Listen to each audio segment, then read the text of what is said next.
Remove the wires for the brake switch.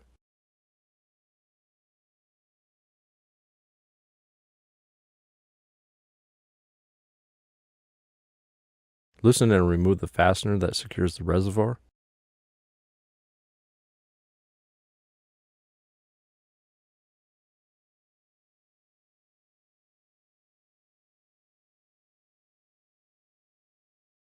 Remove the 2 fasteners that secure the master cylinder to the handlebar and remove.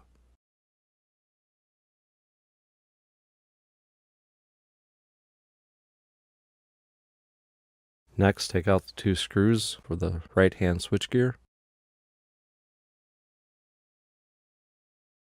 Be sure the wires have been unplugged. Split the 2 halves and remove from the handlebar.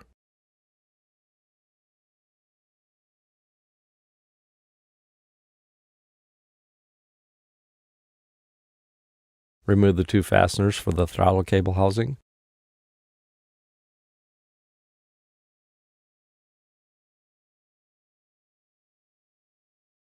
Be sure to push back the boot.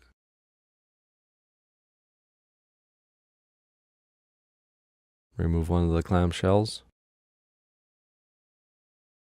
and the second half.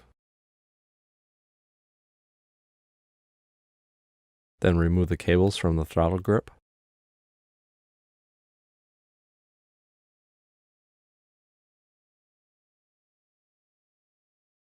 Next, loosen the pinch bolts and slide the handlebar out.